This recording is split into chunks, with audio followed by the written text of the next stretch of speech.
It's the freshest radio show in town. Feeling marvelous, I've been with Jerry Rouse. It's the freshest radio show in town. Feeling marvelous, I've been with Jerry Rouse. WCPT. WCPT. This the coldest boys show. You were getting the hour from 6 p.m. to 7. Chillin' with Lauren Cox and the man Marvelous. Shout out to Mr. Rouse and the Italian style. You what sports is the only politic. WCPT. WCPT. It's the freshest radio show in town. Feeling marvelous, I've been with Jerry Rouse. It's the freshest radio show in town. Feeling marvelous, I've been with Jerry Rouse. Welcome, everyone, to another edition of the Rewind Sports 60. We're streaming live on Facebook, broadcasting from the world's famous illustrious studios of WCPT, 820 AM in the beautiful, beautiful city of Chicago, in the frigid city of Chicago, in the outstanding neighborhood of Jefferson Park on Super Bowl Sunday, ladies and gentlemen. This is another edition of the Rewind Sports 60. And let's get right to it, ladies and gentlemen. You love him. He's the one. He's the only. He's not out on Madison Avenue hawking a cab or Uber. He's not at Wrigley Field in Lakeview area trying to see if he can get a ticket for the Cup games this season. No, he's not on the Dan Ryan at 35th Street outside a guaranteed rate to see if he can check out a Sox game. He's not even over at the United Center to see the Blackhawks or the Chicago Bulls. Ladies and gentlemen, he's in the studios. He's known as the Marvelous One. He's the one. He's the only. He's Dan Marver. What's up, Marver? Hey, Jerry, how you doing? I'm good. Are you okay? WCPT 820 AM. Hey, those of you that have 3-0 as your first square, hang in there for the first quarter of the Super Bowl. But now you can turn down the sound and turn us up. Yeah, turn us up for sure. The Super Bowl is on, and we got it on as well. We know you have it on, but Marvelous said it exactly right. You can keep the Super Bowl on your channel, your computer, your smartphone, whatever the case may be. But, of course, you want to hear the volume on WCPT 820 AM for the fastest hour in sports conversation. And we have a show in store. Woo. But before we get into it, the Marvelous One, hey, man, how you been handling this cold weather that we've been experiencing? Well, we were lucky. I mean, January wasn't that bad. And now, I guess, the other shoe is turned, or whatever you want to call it, but this is not unusual. I remember 2 years ago we had the polar vortex at the end of January, and 10 years ago people were stranded on Lakeshore Drive on this week with 23 inches of snow. And if you want to go back further, January of 1967 was like unbelievable, 20 plus inches of snow. So it happens. I guess the solution is to not live here. Well, I mean, that is one solution, but you know what? There are other parts of the country that are experiencing, whether it's, the cold temperatures, the snow, and of course the East Coast, they're being bombarded. Yep. We know what happened in California all year long as far as the fires are concerned, the drought and the rain and everything. So, I mean, it depends. And, of course, you go down to Florida and you got to deal with all the hurricanes and, the Gulf Coast and all that stuff, Marvelous. So, you got to pick your poison, as they say, so to speak, right? Absolutely. Well, you can have hurricanes, you can have wildfires and volcanoes and earthquakes. So it's a little bit of everything from Mother Nature, but this is what we get. It is what we get, and this is what you get as well, ladies and gentlemen. Again, the fastest hour in sports conversation right here at WCPT 820 AM, the Rewind Sports 60, Jerry Riles, and of course, the Marvelous One, Dan Marver. That intro song you heard, it was from the 17th letter. Of course, he's known as Q, Quentin Demps, putting it together. He's obviously on assignment. His assignment is to watch the Super Bowl, and of course, the beautiful, lovely, talented, and outstanding Lauren Cox as well. So it's just the two of us riding shotgun, handling business. And ladies and gentlemen, if you want to tune in or give us a call to talk about our topic of conversation for the next hour, our number here is 773-763-9278, 773-763-WCPT, and it's our immediate number to get in contact with us if you want to respond to anything that we're discussing regarding a subject matter that was brought to my attention, Marvelous, and I saw the report, and I was literally blown away, and my mouth hit the floor. And it's an ABC News investigation report done by reporter Ryan Smith of ABC, of course. And this past week, he revealed in his investigation and report that 2 former NFL players are suing the league due to experienced concussions. Now, these players suffer from depression, memory loss, and bouts of anger. The players, Kevin Henry, a former defensive lineman for the Pittsburgh Steelers, and Chicago Bear fans know this guy. He's a former running back for the dreaded Green Bay Packers. That, of course, Najee Davenport. But those 2 players say the league uses a formula, get this, called race norming. Now, that assumes that black players, they start at a lower cognitive level than white players. Race norming. The NFL formula used says black players start off at a lower cognitive level than the white players. It makes it more difficult for black players to qualify for compensation. Now, the practice is used, again, it's called race norming. The test results are adjusted for supposed differences between demographic groups. Yeah. So, of course, the black players of retired from the NFL have one set of rules and the test, and the white players have a different test. Henry, in 2017, underwent a series of tests that determined that he suffered from cognitive decline similar to early stages of mild dementia. Here's a comment from Mr. Henry regarding his concussions. Football doesn't give you an expiration date. It just happens. You just expire. I've had 10 concussions or more, and that's not even common practice. After his time in the league, Kevin Henry says he began suffering from depression, memory loss, and bouts of anger. In 2017, he underwent a series of tests, a doctor determining that Henry was suffering from a cognitive decline consistent with mild dementia. So he submitted a claim to the landmark 2013 NFL Concussion Settlement Program. What was the result of the claim you filed? I was denied.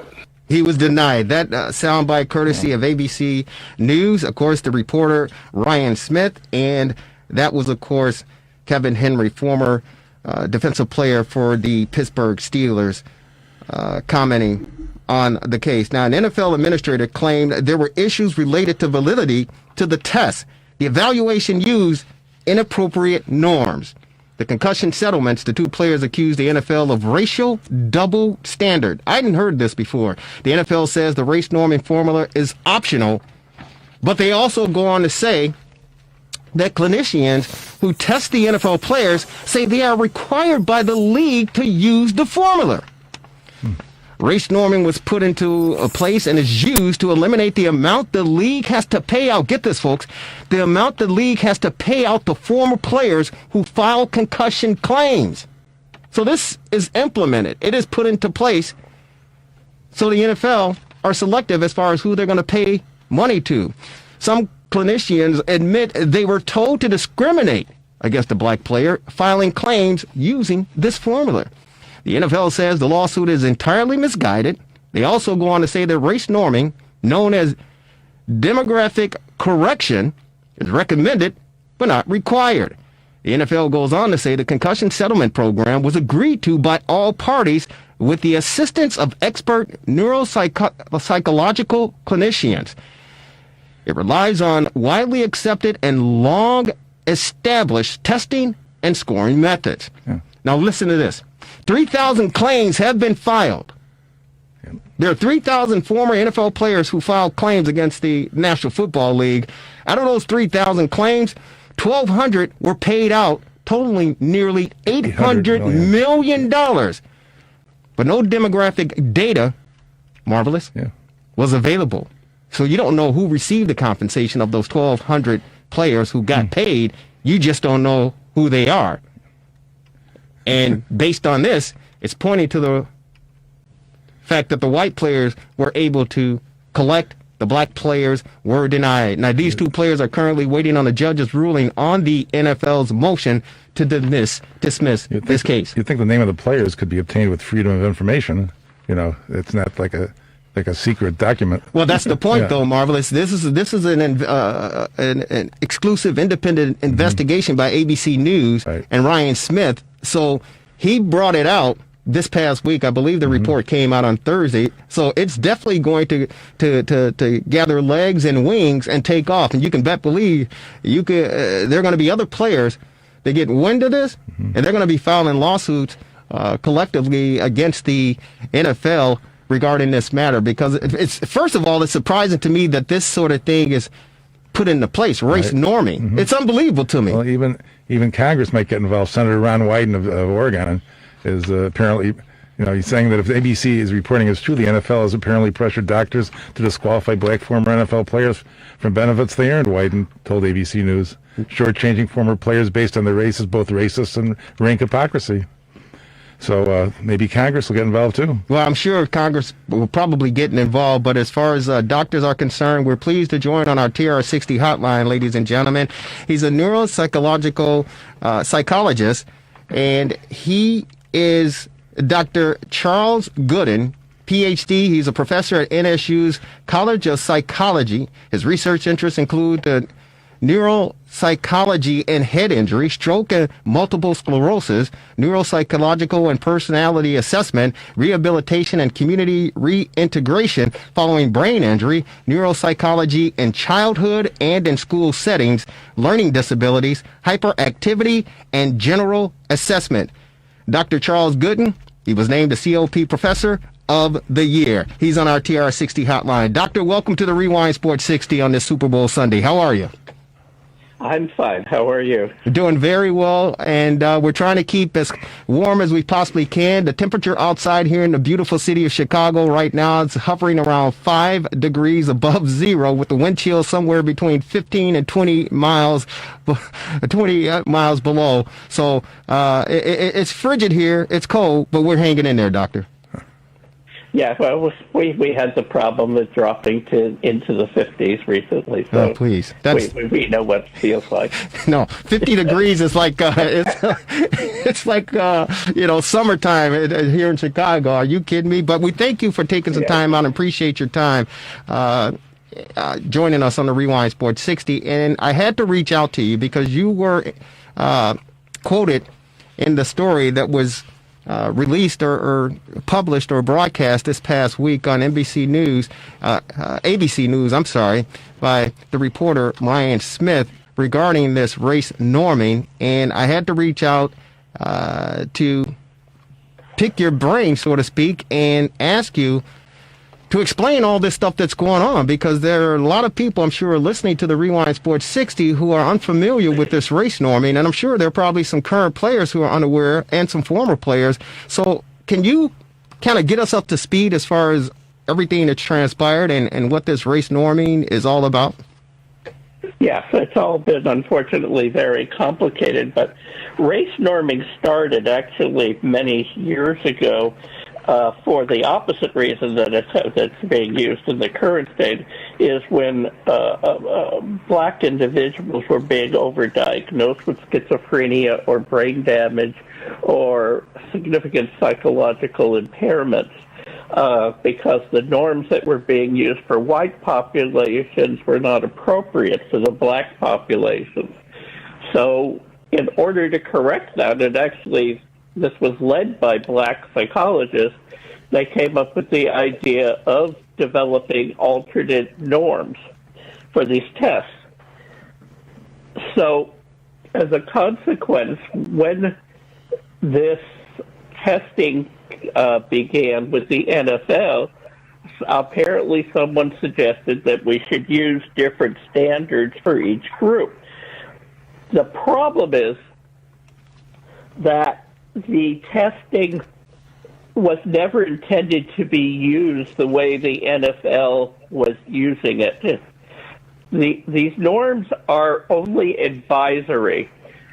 So I can look at the norms of an individual compared to black Americans, compared to white Americans, to young people, to old people, and then I make a clinical judgment based on that individual's history, education, achievements in life, and the like. But in this case, the NFL has given very rigid cutoffs.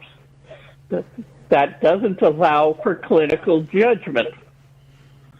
So as a consequence, they are trying to use numbers to replace the judgment of the clinician because they didn't trust clinicians to fairly evaluate these players. So when the agreement was reached, the clinician was given in the document the option of using either the black or the white norms. And it became very obvious that using the black norms for black players and white norms for white players was very biased.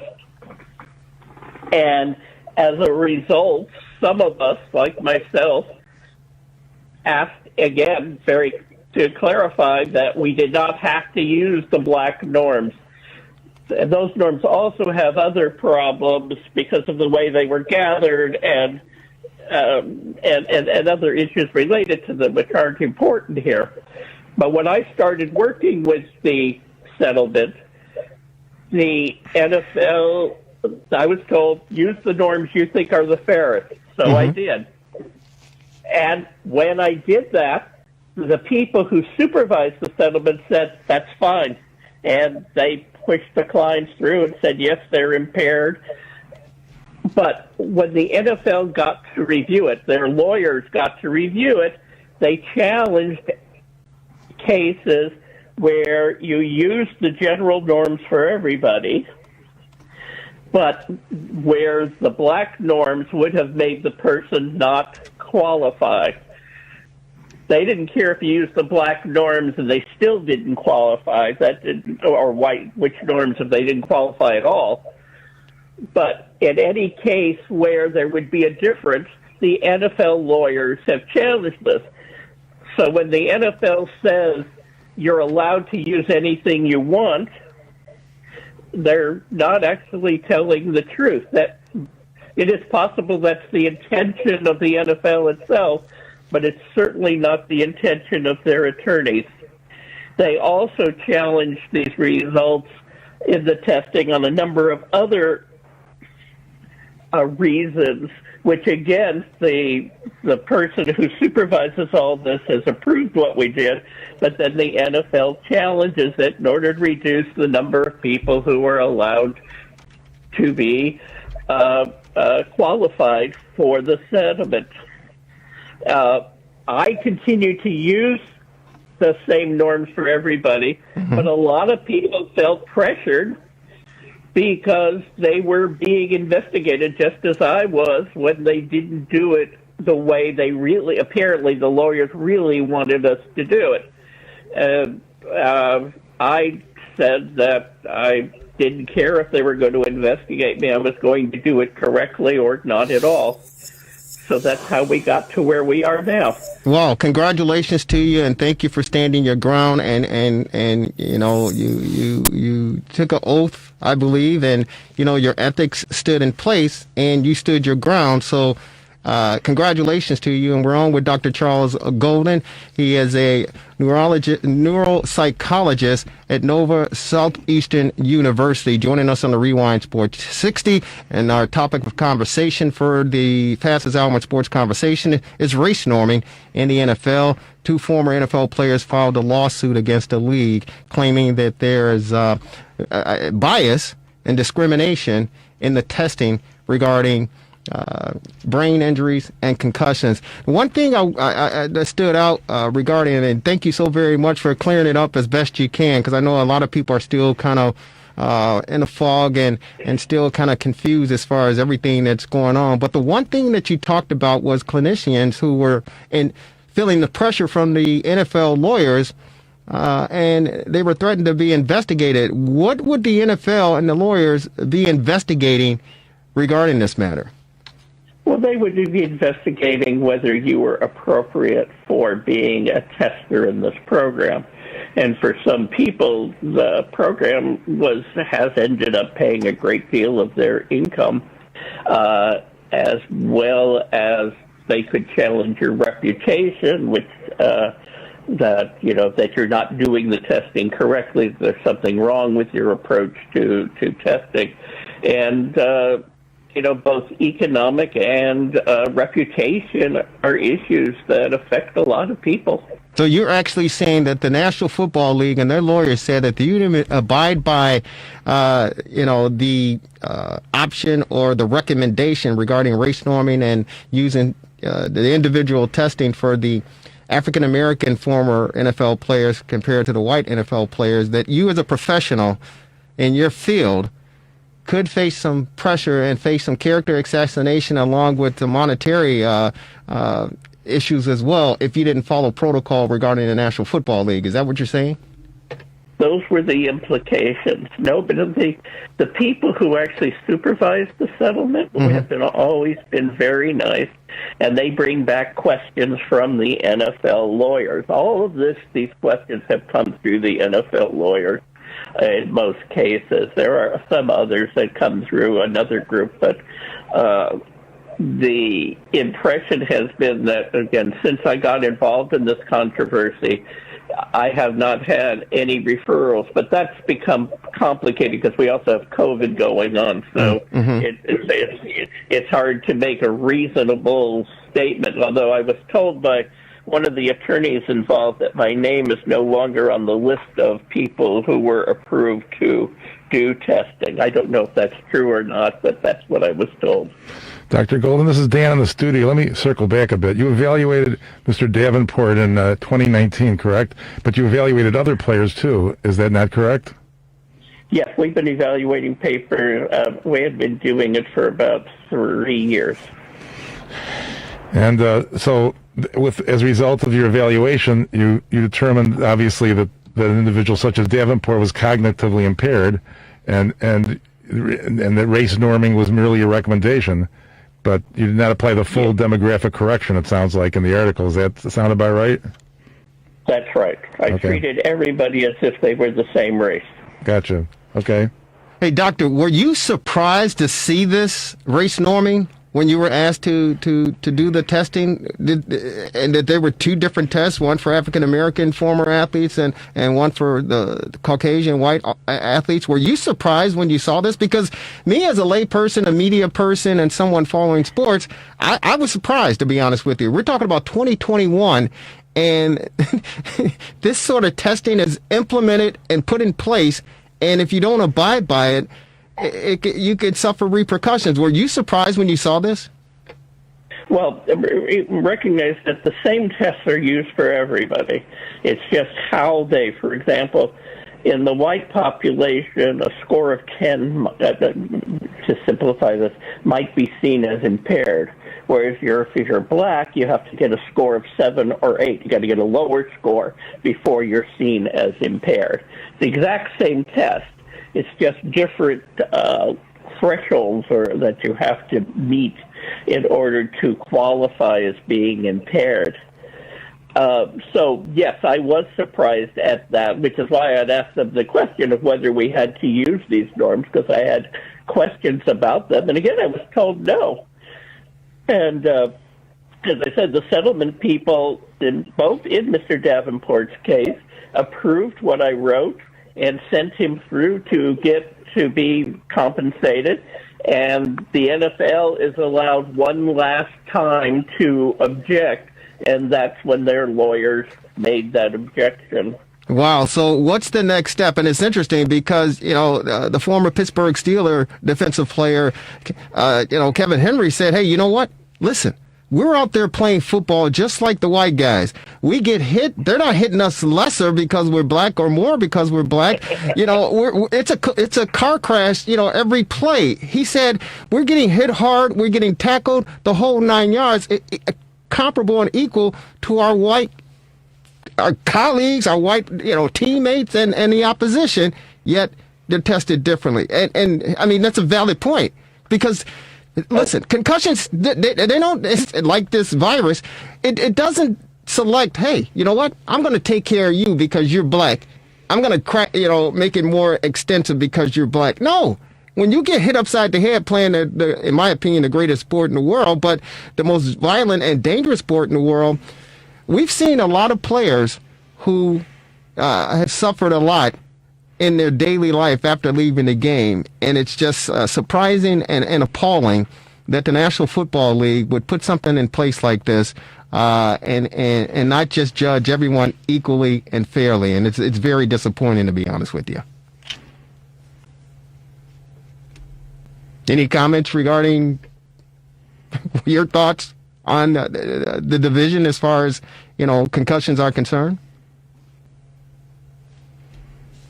Did we lose him? Oh, we must have lost him. Hey, Devin, if you can call him back, tell him I don't know what happened. We apologize to any of you out there listening. We were on with Dr. Charles Golden, Nova Southeastern University neuropsychologist, joining us on the Rewind Sports 60 to discuss former NFL players' race norming lawsuit that was just unveiled or just came publicly. ABC News, right, with a report this past week. The poor Brian guy, Smith. poor guys in Fort Lauderdale. He said it was 50 degrees there. Yeah, well, I wish it was 50 degrees there. We're going to go commercial free, ladies and gentlemen. We want you to be a part of it. If you have any questions for yours truly, Jerry Riles, of course, the marvelous one, Dan Marver, please feel free to give us a call. Hey, Dr. Goldman, I was asking you, I said it was appalling and disappointing, because Kevin Henry said, hey, listen, you know what? Concussions, it's not selective. You get hit upside the head, and he said multiple times, 10, 12 times, he said not even including practice, and, life after football has been basically hell for him. There's no difference between being a black former professional football player and a white professional football player because you both suffer the same sort of injury. I just wanted to get your comments on what Mr. Henry had to say regarding that. I agree with Mr. Henry. I was very surprised that the NFL contested these cases. And I'm even more surprised after they made their statements publicly that you could use either set of norms and it didn't matter. And yet, that's exactly what we're arguing about here, is which set of norms we use. Where do you see this thing going from here moving forward? Well, of course, it's in court. It's going to be up to the judge. The law attorneys seem to think they have a strong case, but I'm not a lawyer, so I can't really comment on that. Sure. But I hope that it will go through the courts and that they will enforce the rules that say that it's up to the clinician to make the choice as to what the appropriate norms are. Yeah, we're going to have an attorney join us in a few minutes who are representing, actually, Mr. Henry and Najee Davenport. He'll be joining us momentarily to give us the update as far as the legalities are concerned. But, Doctor, we want to definitely thank you for taking some time out on the Super Bowl Sunday again for kind of explaining everything to our listening audience and explaining it to us. Any final questions before we let you go and watch the game? No. Thank you. Feel free to call anytime if you want to talk about this further. You got that right. It seems like we're going to be talking about this a lot more moving forward because I'm sure there are going to be a lot more athletes who are made aware of this and who will be jumping on the bandwagon, so to speak, because it's just, again, it's an unfortunate situation. It's appalling and it's disgraceful. We're talking 2021 and you got the NFL lawyers stepping in and say, hey, you know what? You have to use these tests because at the end of the day, it's all about money. And out of the 3,000 cases that were filed, 1,200 of them were paid out somewhere $800 million, yet we don't know who those 1,200 players are. So you can believe I'm sure a lot more players are going to get wind of this, and they're going to want to be a part of it. So, Doctor, thank you so very much. Enjoy the 50-degree temperatures down here in Florida, and send some our way if you can, because we got the next 7 to 10 days. It's going to be below zero for the most part. But God bless you. Hang in there. Stay safe and sound. We'll talk to you down the road. You too. Thank you. Bye-bye. There you go. That was Dr. Charles Golden of Nova Southeastern University, a neuropsychologist, talking about race norming, the lawsuit. Unbelievable, Marvelous. Yeah, I mean, sounds like there's a solid case there, but maybe the attorney can shed some light on that. Yeah, well, we do have the attorney who is actually representing a few of these players, or the two players that filed the lawsuit in this matter. And, of course, he's on our TRS60 hotline. He's with Zuckerman and Spader. He is attorney Eitan Goldman. Eitan Goldman is a trial lawyer who focuses his practice on white-collar criminal defense, securities, and commodities litigation and complex commercial litigation. Eitan has tried more than 50 cases to verdict and, until February 2017, served as the director of the Division of Enforcement of the U.S. Commodity Futures Trading Commission. Earlier in his career, he served as an assistant U.S. attorney in the Southern District of New York. And Mr. Goldman is on our TR60 hotline. He is representing the two players, as we talked about, Kevin Henry for the Pittsburgh Steelers, a former NFL player, and, of course, Najee Davenport, former running back for the Green Bay Packers. Clinicians fear NFL's concussion settlement program protocols discriminate against black players. He's on our TR60 hotline. Attorney, welcome. It's Jerry Riles along with the marvelous one, Dan Marver. How are you on the Super Bowl Sunday? I'm doing good. Thank you for having me. Hey, thank you for taking some time out on this busy Sunday to join us to talk about this subject matter. We just had the Dr. Charles Goodman on, who actually handled the test. And the NFL said, you all know, I mean, that the NFL told them to stick with these race norming tests, the one for black individuals and the one for white individuals. And he asked, do I have to stick with it? And they told him no, but, so he didn't stick with it. But then once it got to the NFL, the lawyer stepped in and said, hey, you didn't follow, our advice as far as this race norming is concerned. You are representing these two athletes. Can you enlighten us as far as where we stand and the thoughts about this race norming, which is really surprising and alarming to a lot of folks because they simply didn't know about it? Yeah, and that's one of the really awful things about this is, the NFL says, well, everybody had a chance to opt out, and these players, agreed to this, and it was in the settlement, and the court approved it, and the Third Circuit approved it, and there were 80 written objections, and nobody objected to the race norming. And the reason for that is that nobody knew about the race norming. It wasn't in the settlement. There's a line in, small print in Exhibit 2 to the settlement that talked about the availability of demographic data. But then the NFL and class counsel did this guide, the BAP guide, in secret, which basically instructed doctors to use the full demographic norms, which means discriminating based on race, which means race norming.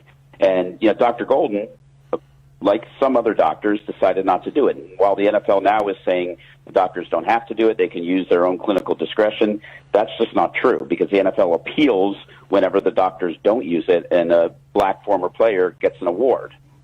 So, they're on the one hand, they're saying, well, it's not us that's forcing them to, but they are challenging. I mean, they went and they appealed Najee's award and got it reversed by the special masters.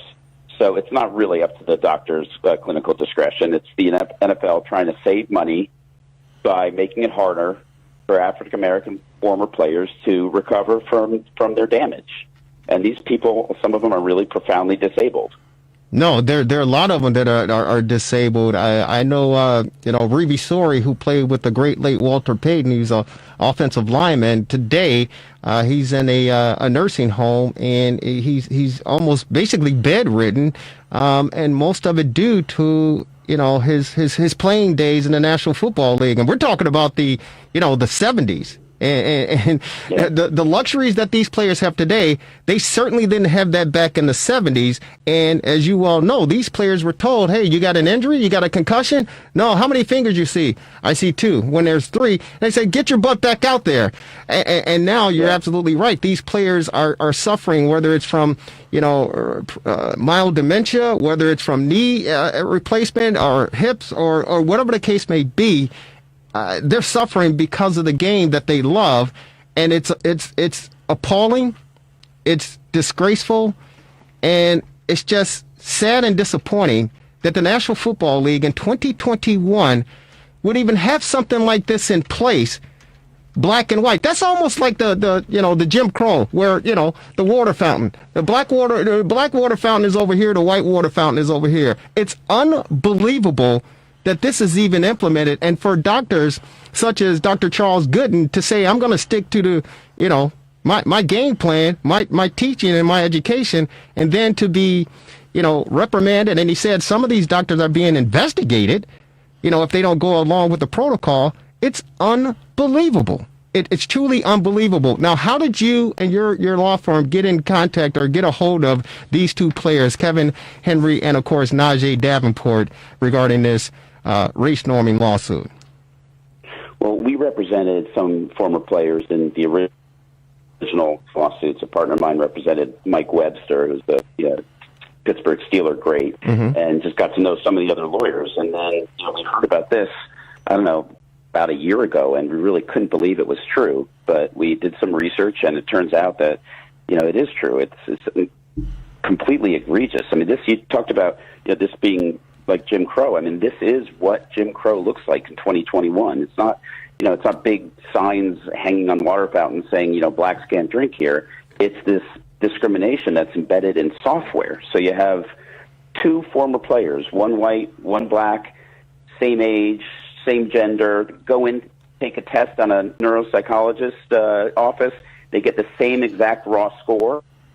Bell tells the white one, you've got dementia, here's some money. And they tell the black guy, you're just black.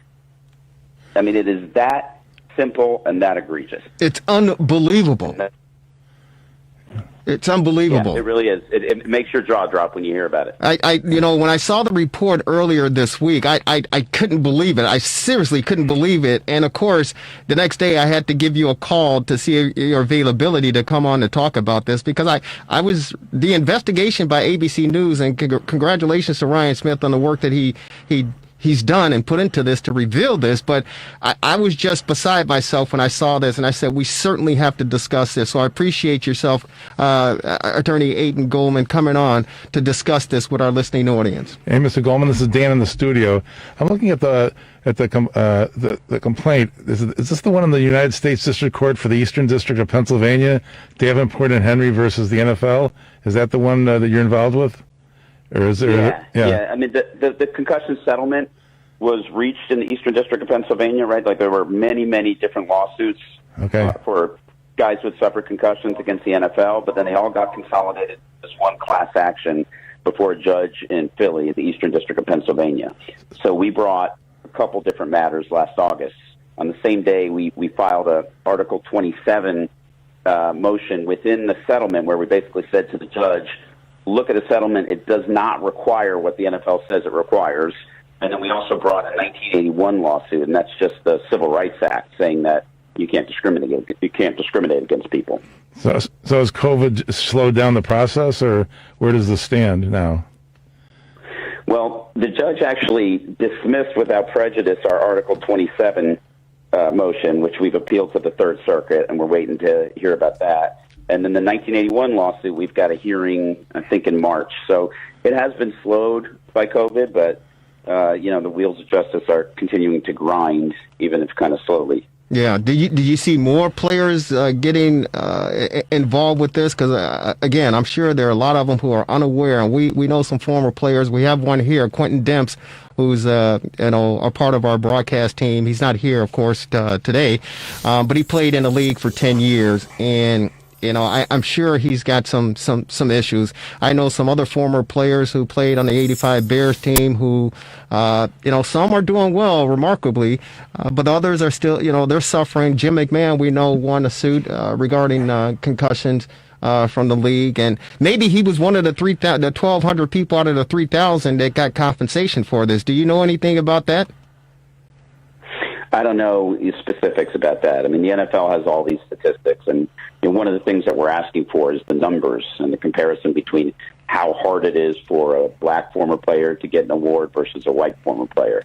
And I think you're right about former players. I don't think they had any idea that this is how the settlement was going to be interpreted by the NFL, because I've talked to a bunch of former players, and to a man, black or white, they say they never would have, voted for this. They never would have agreed to the settlement if they knew that it was going to be implemented in this discriminatory way. Well, that's part of the defense for the NFL. They're saying that all sides agreed to this. Yeah, well, that's not true. All sides agreed to the settlement. Settlement doesn't say there's going to be a black door and a white door. I'm sure it doesn't. If they had said that out front, this settlement never would have been approved by the players. Yeah, I'm sure that's the case as well, and they just wanted to, do their homework, and they tried to pull a fast one. The interesting thing about this is the fact that, again, that they say, hey, we can pull a fast one, and this is a multi-billion-dollar industry. These guys aren't starving. It's a multi-billion-dollar industry, and these players put their heart and soul on the line for this game. And even through this pandemic, it's refreshing to watch these guys play because it's a form of entertainment and it's a stress reliever, right? So it's surprising that the National Football League and their attorneys even had the gumption to put this in place. I still can't believe it. I really can't. Yeah, the NFL is the most powerful, most lucrative sports league in the world. They something like $15 billion a year, and they're doing this. I don't think they're doing this because they hate black people. I think they're doing this because they saw a way of saving money, but it doesn't make it right. Well, wait a minute, attorney. With all due respect, hate is a strong word. You're right. Hate is a strong word, but in discrimination, when you discriminate, that means you have a strong dislike for something, and you're going to put action behind it to make sure that whatever group is being discriminated against don't succeed. So there's something going on in there for you to separate the whites and the blacks and say, we're going to take care of the white guys who've gone through all of this, but the black guys, it's questionable. I don't know. This is a racist policy. No question about that. I'm not in any way trying to defend the policy. I'm saying I think their motivation is to save money. Sure. And they're doing it on the back of the former players who gave their blood, sweat, and tears for years for this league. And some people say, oh, the NFL players are all a bunch of millionaires. They don't really need the money. Especially guys who played in the 70s and 80s and 90s. A lot of them didn't make that much money. Right. And your career as an NFL player is pretty short. So these guys, it's not like they're rolling it. I mean, they need the money, and some of them are just so disabled they can't even, work a job. They can't even provide for their families. So these are not huge awards that they're asking for. This is stuff that they really need in order to be able to lead, lives with dignity. That's exactly right. And again, I talked about former Chicago Bear lineman Reeve Sori, who more or less is bedridden, and he's been that way for multiple years, and most of it is due to playing in the National Football League. So I certainly hear what you're saying, and I agree with you, Doc. Attorney, thank you again for taking time out, joining us to explain a little bit more. Where do we go from here?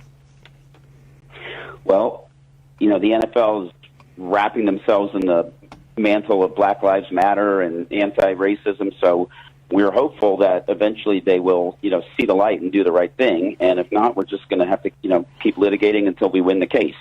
We've got a status conference in March before the judge on our Civil Rights Act, so hopefully that'll go well.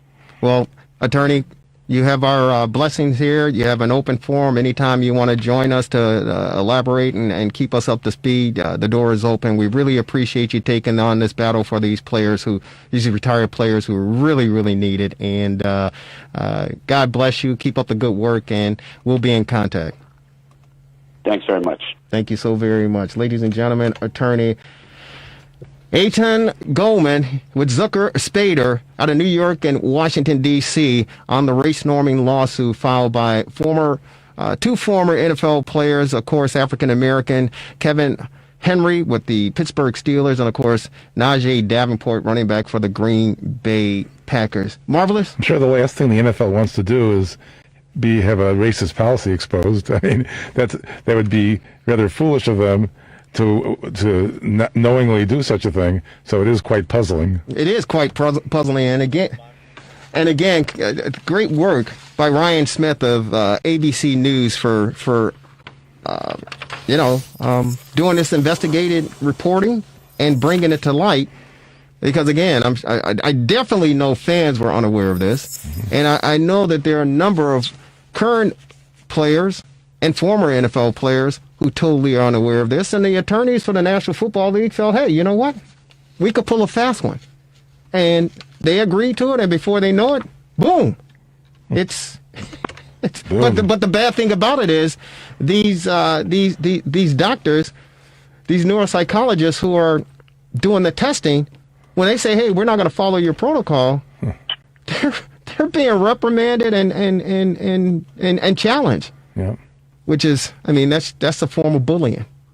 It's unfortunate. Yeah. It's unfortunate. Well, the one fortunate thing is we're a week away from Valentine's Day. Yeah. Are you got any plans for Valentine's Day, Marvelous? I think it's going to be below zero between now and then, so it might be a good day for cuddling. Yeah, you can do the cuddling thing. You still do that? You play footsies under the blanket and all that stuff, Marvelous? You have to. To keep warm, right? Right. Well, I'm trying to figure out some ways and some ideas to, liven things up next Sunday, Valentine's Day, and because you always got to do it. There's no question about it. Regardless of whatever the situation is, you gotta celebrate Valentine's Day with your loved one. And what other better way to celebrate than having dinner? Maybe at Serenello's in Wheeling, located on Milwaukee Avenue. We're pleased to be joined by my good friend. I love this guy. He's fantastic. And ladies and gentlemen, they say the quickest way to a man's heart is through his stomach. This guy has my heart because he goes through my stomach. He's on our TRS60 hotline, ladies and gentlemen. He is the Honorable Chef Michael Bonner. Chef, how are you? Good, Jerry. How you doing tonight? Hey, we're doing good. We're trying to keep warm as best we can, brother. But I definitely wanted to get you on and see what's going on. We miss being over at Serenello's. We just miss being in the environment. But with this this pandemic and the virus and the opening and closings of restaurants, man, you well know firsthand it's been very, very difficult. And real quick, get us up to speed as far as how things are going for you and the restaurants and the business. Well, it has been a real challenge. 2020 is a year that you want to forget. But I've been thankful for the customers that are listening and those that have ordered from the restaurant via carryout and given us an opportunity to keep the doors open. We're thankful that we have the opportunity to get diners back into the dining room. And I just wanted to let you know that this weekend we're going to be doing brunch, Valentine's Day brunch, and we have wonderful menus put together that are for curbside Valentine's Day menu to go, as well as in-room dining. So it's been a real challenge, but we've been trying everything we can to stay relevant and keep people knowing that we're here and reaching out for support. Yeah, well, you know what? I know it's been hell. It's been hell. I know it, and my prayers and my money even has gone over to you to offer as much support as we possibly could because it's just been very, very challenging and very demanding. But the good thing about it is the fact that you keep rolling. This is what Chicago is all about. This is what, the Windy City and the neighboring towns are all about, Chef. You roll up your sleeves and, you put your hard hat on, you get your lunch pail, and you go to work. And you and your team have certainly done that. And, better days are on the horizon, and the light is at the end of the tunnel, I truly believe. But share with us a little bit more about the brunch and what people can expect, being a part of that. And, of course, the great Valentine's Day dinner next Sunday. Well, thank you for saying that. We are trying our best to stay relevant, and we're putting our head down every day to make it work. But specifically with the brunch, we're doing a Valentine's Day brunch with roses and an opportunity for everyone to get back into the relaxing mode and enjoying themselves in the restaurant, enjoying themselves for a Valentine's Day lazy Sunday. And we also are offering an opportunity for people to, have the curbside menu that has lobster, filet, and, different other things that we have going. And we just want people to realize that the restaurant community is there for them to be able to enjoy themselves. And hopefully we love to get them back into the restaurant as they are comfortable, or, their comfort level allows them to be. But at the same time, if they don't want to come back in the restaurant and enjoy the indoor dining, they can come into or order curbside carryout. Hey, this is Dan in the studio. I assume with social distancing, you'll have some space limitations. I guess we better get our reservations in pretty quick, huh? Very quick.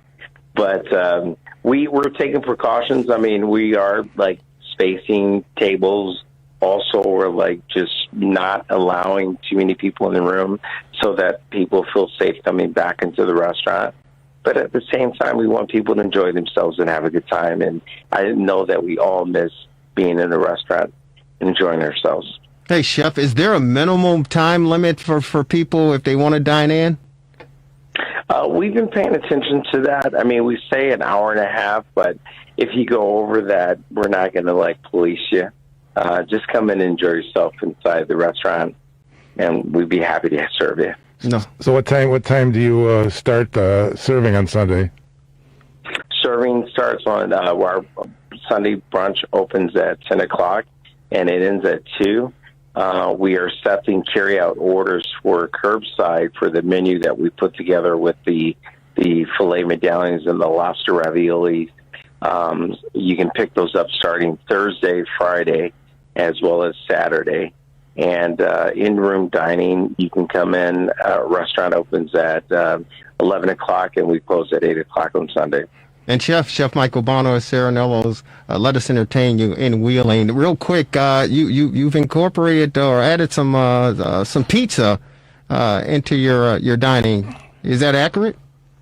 Yes, I'm glad that you mentioned that. We have, since the pandemic, opened another pizza concept called B Square.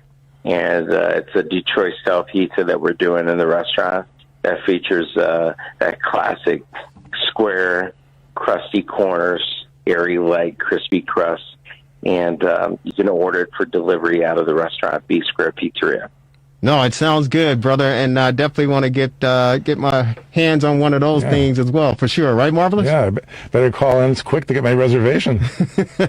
So that's a great segue. If people want to make their reservations to dine in for Valentine's Day or any other day, Chef, what do they need to do? How do they find you? Well, two things. One, for B Square, just go online. We're available on Open Table as well as Talk. If you are interested in ordering or making a reservation for the restaurant, visit our website at serenellos.com or Open Table, or just call the restaurant directly, and we'd be happy to take or make your reservation there. And happy Valentine's Day. I'm looking forward to a great week. Even though it's cold, I heard the cuddle week with the temperatures out there. I'm in line with that, along with a piece of good crusty Italian bread and some red sauce Italian. Yeah, Marvelous is going to be cuddling up underneath the sheets with his beautiful wife, and he's going to be munching on some Detroit-style pizza. No, I'm going to Serenello's now. The heck with that. There you go. And what's that number again, Chef, for people to call in and make their reservations? Yeah, that's 678. I'm sorry. No, it's 847-773-3861. That's Serenello's Restaurant. Sounds good. And real quick, before we say goodbye, have you been able to bring most of your staff back? I know, it was been trying times and challenging for them as well. Have you been able to bring most of their folks back? We have. We are about 40% of our capacity right now. And we've got about 40% of our staff back on staff. And it's like putting the band back together again, and we're happy about that. So, yes. Well, we're moving in the right direction. Well, God bless you, brother, and keep it up and keep going. And if it was easy, as you all know, everybody would be doing it, man. But stay safe. We love you, love your team, and we love the food over there. And we certainly be in contact, Chef. All right, Jerry. Have a good night. You too. Take care. Stay safe, and get some pizzas out there, brother. All right, my man. Take care. That's Chef Michael Bono on our TR60 hotline. Serenello's. Yeah. That's the place to be, man. Go ahead, Marvelous, jump in. I forgot to Don't ask. be afraid. I forgot to ask the price. Well, if you go, you go online, you can certainly find the price. There's certainly find the price. Hey, it's the fastest hour in sports conversation, ladies and gentlemen. If you miss any portion of this broadcast, you can check us out on Facebook. You can check us out on the rewindsports60.com.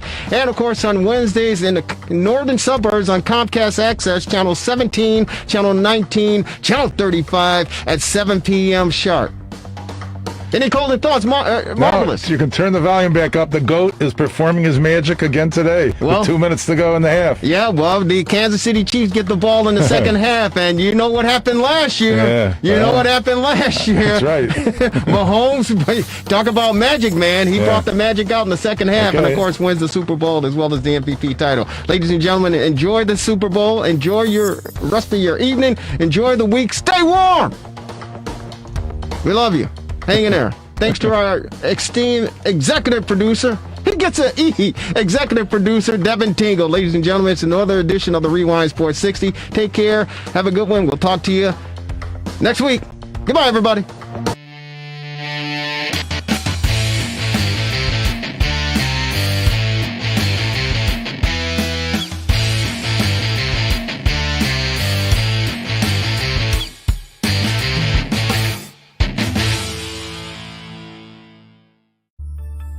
Relax, reset, rejuvenate. Link right now to restart your life. TheRewindSports60.com.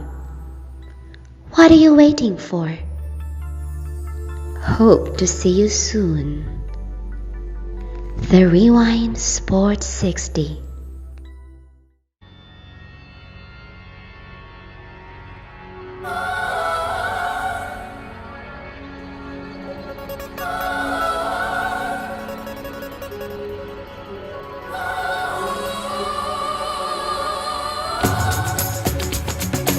Welcome, everyone, to another edition of the Sports Medicine Update, a weekly podcast with yours truly, Jerry Riles, and the Honorable Dr. Chad Padromas. Dr. Chad Padromas is the orthopedic surgeon at Illinois Sports Medicine and Orthopedic Centers here in Chicago, in Glenview, and in Naples. And he's the orthopedic surgeon at Padromas Stem Cell Institute. He's also the editor-in-chief of the Anterior Cruciate Ligament Reconstruction and Basic Science. Doctor, how are you? I'm doing great, Jerry. How you doing? I'm doing fantastic, and trying to get through this snow and cold that we've been experiencing over the past week or so. And they're saying this upcoming week we're going to be in the teens and single digits as far as the cold temperatures are concerned. So just hanging in there. And it's Chicago weather. We're used to it. We just have to get through it. Other than that, everything's fine, Doc. Super. Sounds good. Hey, there's a lot going on regarding the vaccine. Of course, the new administration is trying to haul out as many doses as they possibly can to get it to the patients and people in need. Definitely those on the front lines, the nurses and the healthcare workers who are battling this thing to try to take care of everyone. And, of course, those people 65 years of age and older. And we've heard so many different cases regarding the vaccination, and obviously the benefits are to protect one and to protect your loved ones, but there have been some folks who have said they've experienced some side effects, and we've talked about it off the air for sure. May he rest in peace, and condolences go out to his family and his loved ones and the Atlanta Braves and Milwaukee organization as far as baseball is concerned. But Hank Aaron, after he got the vaccination, days later, 2 weeks or so, he's no longer with us. Cause of death was, natural causes. But some people believe that the vaccination has some downside to it. And I know that there have been people who said they've experienced some arm pain, some headaches, some extreme cases. It could be, fatal But for the most part, there are a lot of people who are praising the fact that they've gotten it, they feel better, and they're okay to move forward in your life. What's your experience as far as people that you know who have gotten the vaccination? So I'm part of a thing called the C19 study group. Because I've published papers in this space, I was honored to be invited to join this group. It's a couple hundred of the smartest people there are, virologists, epidemiologists, infectious disease doctors, and others. So on a daily basis, I'm going through 30 or 40 messages in this regard. And so clearly, the vaccine's a wonderful thing. It's going to be the way out of the pandemic. And we need to get it rolled out as quickly as we can. But, as with all good things, it is not without its side effects, complications. And so, it's interesting, unfortunate. The basic thought is that the people who should get it are high-risk people who are at high risk of having problems, older people with comorbidities. Although overseas they found that people who were terminally ill, they had a significant number of deaths, so they recommended not giving it to them. So it can take a toll on people as well. But the other thing is that, the Pfizer vaccine was the first one out there, and people would get the first shot, be a little sore, no big deal. But the second shot is usually accompanied by far more severe side effects. Not to say you shouldn't do them, and in the vast majority of people, they pass. So by all means, do it. Although it's good for people to be prepared that they might be pretty miserable for, a day or two. But beyond that, there are some people that get more severe, more intense, and more long-lasting problems from the vaccine. And again, doesn't mean don't do it. By all means, do it. But recognizing these things, it would be nice to figure out a way to treat people who have them. So there's one intensivist who's part of the study group who has found people that get a chronic inflammatory problem. She calls it SIRS, an inflammatory response syndrome, and recommends people taking Tylenol, a non-steroidal anti-inflammatory drug like Aleve and acetaminophen, and a non-sedating antihistamine like Claritin before, during, and after, and said that greatly mitigates it. So that can be useful. But in addition to that, there are people who get pretty severe and persisting musculoskeletal problems that have been noted. Now, it's fairly new. What is the incidence? We don't know. I have a friend who's an emergency doctor at a big hospital downtown who said she's seen a number of people with elbow problems on the same arm as the shoulder afterwards. And one such person is actually a personal friend, a middle-aged woman who called and said that several weeks after getting the first of the injections, which is not usually the one that's very severe, she got severe and unremitting pain in the elbow of the same arm. So it was in the elbow and radiated partway down the forearm. And I know her well. She's stoic. She's tough, not the kind of person to complain. And she said she was losing sleep and was at her wit's end, and it was driving her crazy. She'd taken medications, hadn't helped. So I've talked here and there on these podcasts before about what is often called low-level laser therapy, also called photobiomodulation, cold laser. And so what this is light therapy, where laser light that is powered below the level at which lasers produce heat. So people know there are cutting lasers, and you can get face peels, and you can do all kinds of stuff with lasers. So if you power the lasers much lower, maybe 100 milliwatts as opposed to 3 or 4 or 5 watts, laser light is picked up by the mitochondria in your cells and by a molecule called cytochrome C oxidase, and it catalyzes that molecule. It's an enzyme. It produces more energy, increases blood flow, and there's a lot more that it does, and a lot of it that we're not even sure, we're still figuring out. But the bottom line is it can have remarkable healing properties. So we have a machine like this. We write papers about it. It is our go-to treatment for people with back pain, neck pain. My wife, Marilyn, is a dentist, uses it for TMJ pain, which is her specialty. And it involves putting little pads on the skin, and there are laser diodes that attach to it. And you sit there for 20 minutes while the light bathes the area. There's no heat, no pain, no side effects. You can't feel it. It isn't covered by insurance, but it's pretty cheap, $50-$60 a treatment, and it works immediately, so you can tell right away. So we use it on people with back pain, neck pain. I have an NFL player who came to me He actually came to me for PRP for his Achilles tendon, which I did. But prior to doing that, we did the laser treatment, which helped him a lot. And you did it before and you did it afterwards. So it's a real thing. So when she came to me and said she had that, I said, I don't know if the laser would be helpful for that, but it immediately popped to mind because, this isn't the kind of thing I do PRP for or really had anything to offer. So I said, why don't we try? Nothing to lose, really. So we did a treatment. Our physical therapist does it in our office. I did it at no charge because I really didn't know if it was going to be helpful. And she, after the one treatment, which was a half hour, immediately afterwards, she was about 20% better. By the next day, she was 40, 50% better. This was on a Friday, this was last week. So she had one on Friday and Saturday and Monday and Tuesday. And she got a little better each time. After the Tuesday one, she said she was 90% better. She was ecstatic because she had been suffering so much and her suffering was so greatly alleviated. She left out of town Tuesday. Actually, I just talked to her. So this is 3 days later. And she said she's still the same. She's still, a little twinge, but not even close to what it was before. She's very happy. Now, the question is, I don't think it's a placebo effect because, she had this for 3 weeks nonstop. And immediately upon doing the treatment, she got better. So I'm sure it's a real effect. The question is, how many people could it help? So what I'm intending to do is recruit people for a study. And so I would do people for what we call a phase 1 study, maybe 10 people, I'm not sure, that I would treat at no charge and see how often it helps people. Because this treatment, it's safe and it's cheap. It's not as available as I'd like because there aren't many people that have that many of these machines, but they're out there. And we've got a very high quality one from Germany. There are other ones that are less powerful that might do the same thing. They could be tried. A lot of chiropractors use them, for example.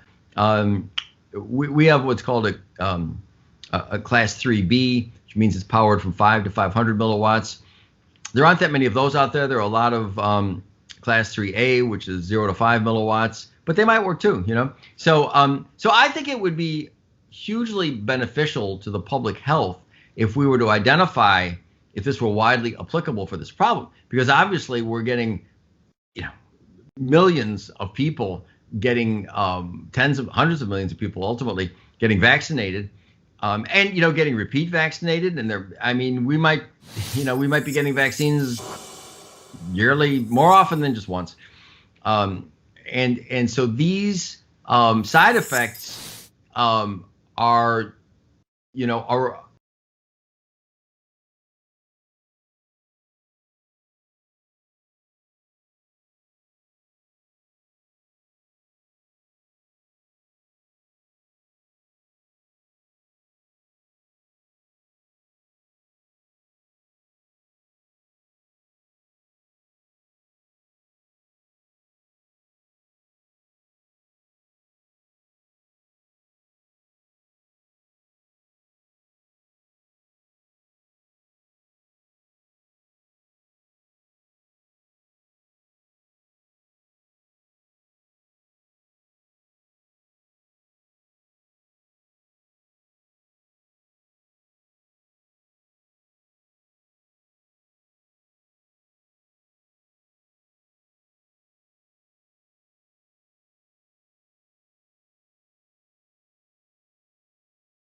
Welcome, everyone, to another edition of the Sports Medicine Update, a weekly podcast by yours truly, Jerry Riles, and the Honorable Dr. Chad Prodromos. Dr. Prodromos is an orthopedic surgeon at Illinois Sports Medicine and Orthopedic Centers in Chicago, Glenview, and in Naples, and an orthopedic surgeon at Prodromos Stem Cell Institute. He's also the editor-in-chief of the Anterior Cruciate Ligament, Reconstruction, and Basic Science. Doctor, welcome.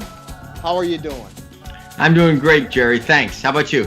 I'm doing okay. I just wanted to make sure I get that out for you and, make you sound even more important that you're very important. There's no question about it, but I wanted to give credibility to your status, your title, and your persona. Thank you, Doctor. More than anybody else, but I appreciate the thought. You're very important. Are you kidding me? Without you, we don't have the podcast. That's true for sure. Hey, Doc, there's so much going on in the world of sports. And again, I am very, very appreciative that, we have crowned a national champion as far as college football is concerned. That, of course, congratulations go out to Nick Saban and the Alabama Crimson Tide for winning another national championship title. Of course, the Los Angeles Lakers win the NBA title last year. The Los Angeles Dodgers, they win the baseball crown. And, of course, we're moving forward to the National Football League with the Super Bowl. Congratulations to Patrick Mahomes and the Kansas City Chiefs who are advancing again, opportunity for a repeat. And, of course, the greatest of all time, still playing at the ripe old age of 42. And, of course, Tom Brady and the Tampa Bay Buccaneers ready to square off in Super Bowl 55 down in Florida. You love Florida, that's for sure. But they're expecting a crowd of 22,000 fans to be on hand to witness this extravaganza. Your thoughts on the Super Bowl matchups and, of course, COVID-19 and the precautions that need to be taken to get this thing kicked off. My thoughts are that it's a great idea. My thoughts are with the fans, what took them so long. We all want to be safe, but you've got an outdoor stadium where you require masks, you can have social distancing, and so risk should be pretty minimal. Florida has been arguably the best run state in the country on a number of fronts, in terms of doing what's rational instead of politicians being overprotective for whatever reason. I think meaning well, but usually just being not as informed as they could be. So I think it's great. I think it's great. The Super Bowl, I think it's a great example of normalcy because, as I say, there's abnormalcy imposed, I think, beyond what it needs to be, and having this out there where things are closer to normal, still with precautions, is a great example for the rest of the country.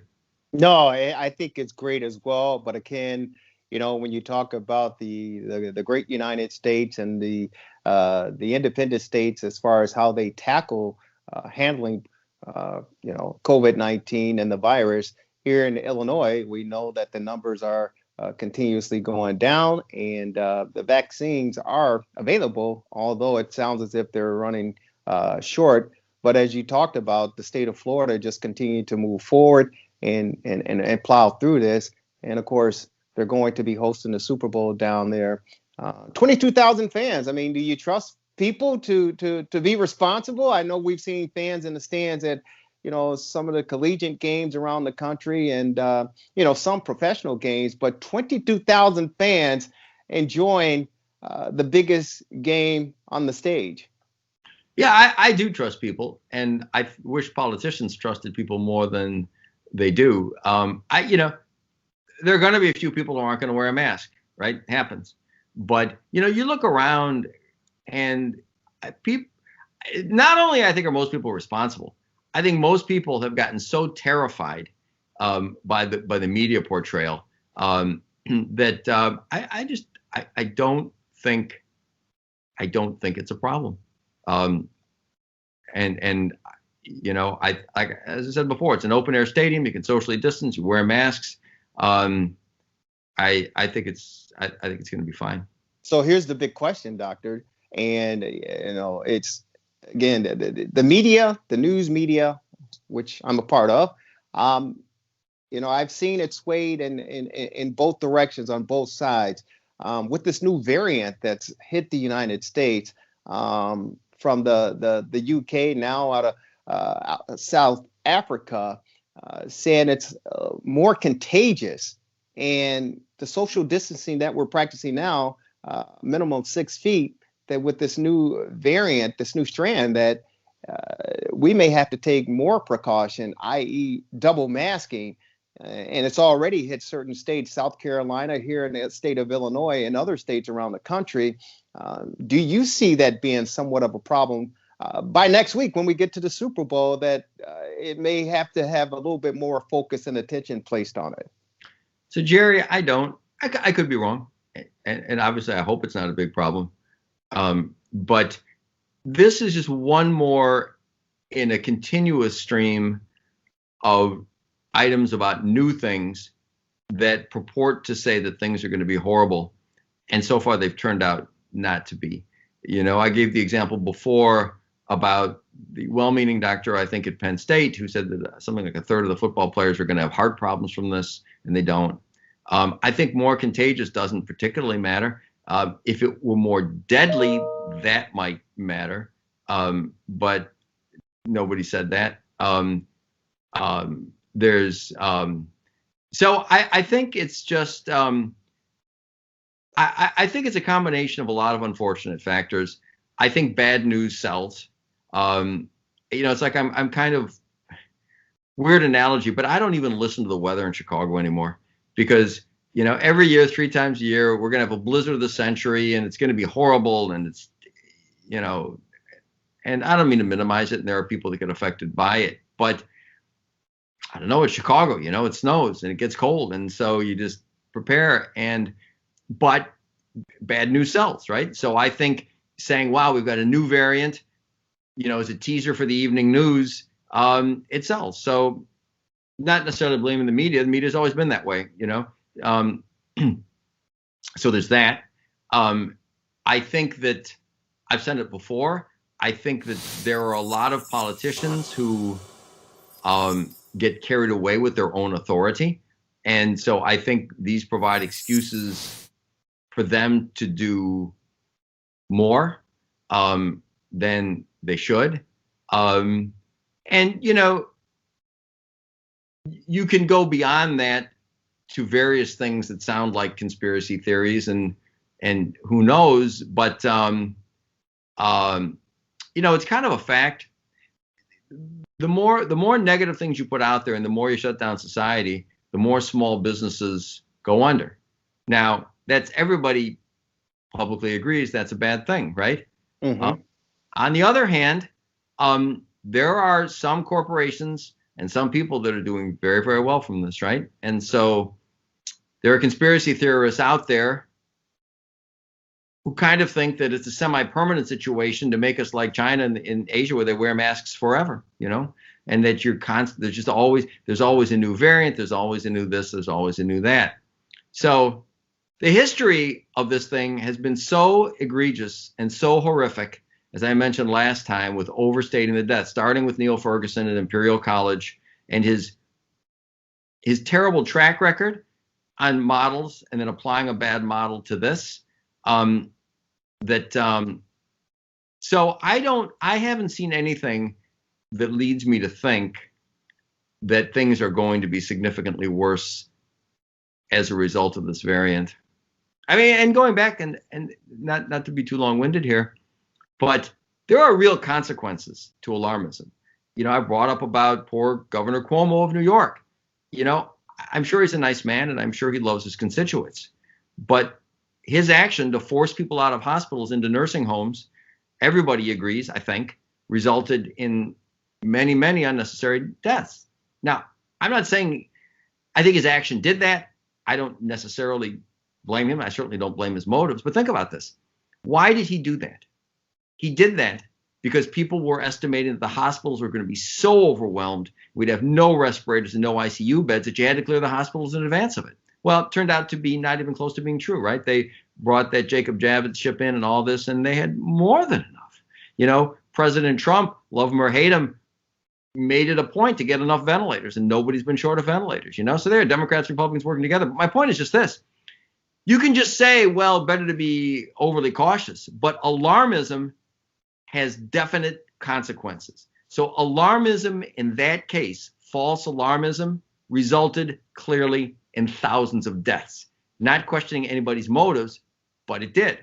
So I'm just saying, lockdowns, extra precautions have real world negative consequences, which it's easier to ignore than it is the death count from COVID. So I'm just saying it's a bad thing, and people shouldn't adjust their behavior on alarmism without really good justification. No, and I certainly agree with that, Doc. I think it needs to be justified as far as why we as a society do what we do, to the defense of those. Because here's the real issue from my perspective. This is something almost paramount that we've never seen or experienced in our lifetime, and that includes our leaders. As high as the Washington D.C. is concerned, to local leaders, to the storefront and the entrepreneur, business owners. This is something that we've never seen before and something we haven't experienced before. So for me, it's kind of learn by trial and error and learn on the job, so to speak, because there was points in time a year ago at this time where it was looked upon as, it's just a little virus like the flu. It'll be gone within a matter of, weeks to months. By the time the temperature raises, it'll be gone. to leaders saying you don't need to wear a mask, to now in January of 2021, they're talking about double masks. So I think it was hit and miss for everyone involved, including the average layperson, the average citizen, because we just simply didn't know. Some people overreacted to the information that was being presented. Others turned a deaf ear to it. So I think we're all in this together. And for me, the best case scenario is to maybe play it to the safe side, because we simply don't know. And I kind of compare it to the AIDS epidemic back in the late 80s and early 90s, when it first ran rampant in this country and around the world. We didn't know, and there were some false prejudgments and accusations and all sorts of things, conspiracy theories that evolved from that. But we learned over time to let science do its job and let the experts do their job. And we got a control and got hold of it, and it's under control, and we found a solution for it. So I kind of apply it to the same of what we're going through today. And I'd rather be safe than sorry, as they say. And you cannot question the more than 400,000 people.